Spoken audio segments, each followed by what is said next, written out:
Welcome back friends once again, and in my previous video tutorial I had told about the discussion of objectives of gene transfer in animals. So I am here today with all of you to discuss on the topic objectives of gene transfer. So I will be telling in this video tutorial that what are the various objectives, various aims or various targets to transfer a gene in animal cells. Okay, so one by one let's discuss.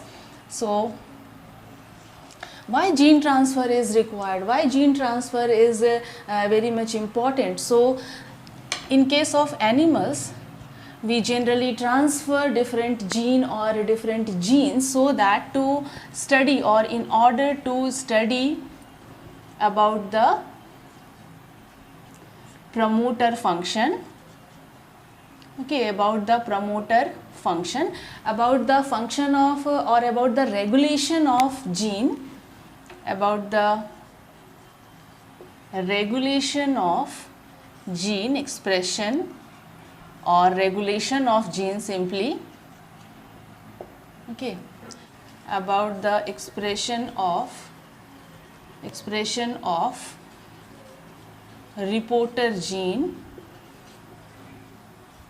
Okay, sometimes we generally transfer a gene or genes so as to study the expression of expressed gene or function of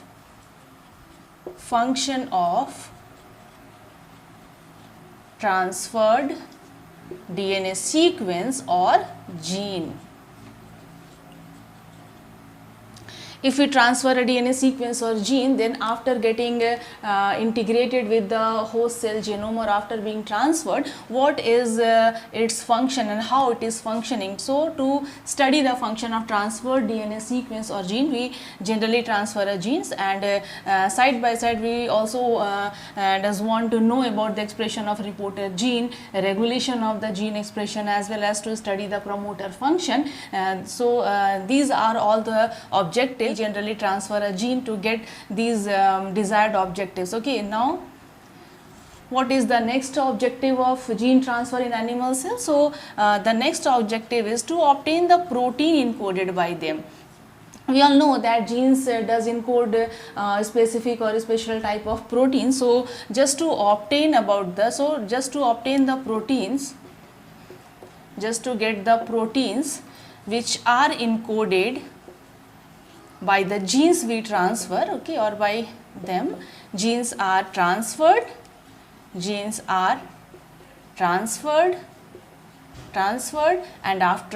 after getting transferred they will be expressed in the cultured animal cells. Okay, they will be expressed in the cultured animal cells. So this is our second objective. Now come to the third objective. So sometimes genes modifications is also required. Okay, so to modify a gene also, to modify a gene, okay, and in order to why gene is being modified, in order to, why gene modification is important, in order to improve the animal products. We get various types of products from animals such as milk, wool, meat. So to improve the production of these product, we generally modify a gene. So our third objective is to modify a gene in order to get improved product from animals, such as meat, milk, wool, etc. There are lots of product we get from animals. Now the fourth objective is, sometimes genes have been transferred into animals to obtain a large scale production, okay, to obtain large scale production of proteins encoded by them, or by these genes in the milk,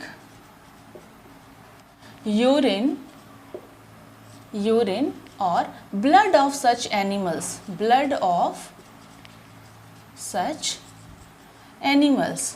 and these animals are often known as bioreactors. And this approach is known as these animals are known as bioreactors, bioreactors. Okay, and these approach is known as of what is the approach? The approach of getting large scale production of proteins encoded by those genes in the milk, urine or blood of such animals, which the process is known as bioreactor, which the animals are known as bioreactors, and this approach is known as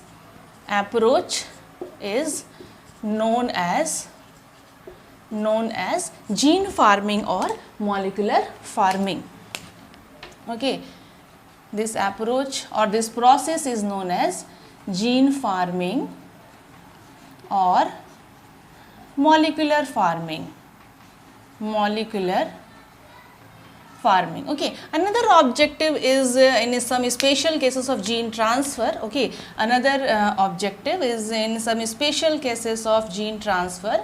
It aims at alleviating or even increasing, and sometimes eliminating. Special cases, it aims at alleviating or increasing or sometimes eliminating the symptoms of genetic disease and treat that particular genetic disease. Okay, so in this special case, what happens in this another objective is in some special cases of gene transfer, and it generally aims at alleviating or even eliminating the symptoms,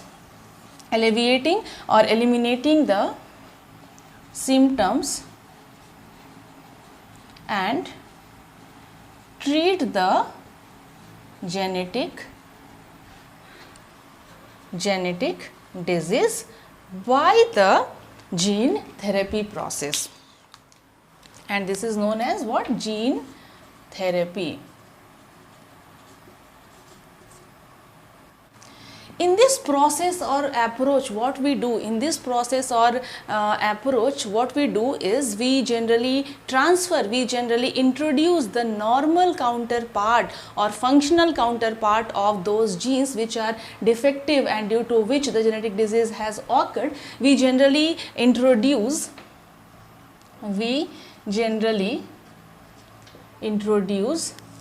the normal or functional counterpart of the defective gene. Okay, of normal or functional counterpart of what type of gene? Defective gene, due to which the animal suffered those genetic diseases. Okay, and what will happen after this? After this, the patient can be treated, and this process and this therapy is known as gene therapy. This therapy is known as gene therapy. Okay, now what are the last objective? What are the last objective of gene transfer? Okay, sometimes what happens? Specific or specified transgenic animals are being produced or created for the specialized experimental biomedical purposes. Okay, for the specialized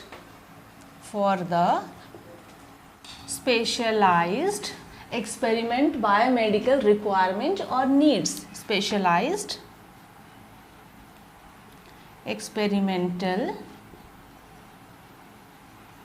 biomedical needs or requirements. Okay, so sometimes specific transgenic animals are created for the specialized experimental biomedical needs or requirements. Okay, let's give one example of knockout mice technology, or simply knockout mice. So have you heard about, you must be knowing about the knockout mice. Okay, specific genes have been replaced. What happens in case of knockout mice? Specific genes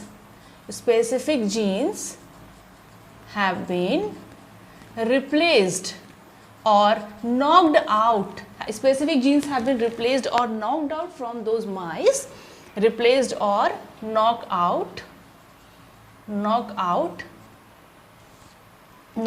by their disrupted counterparts. by their disrupted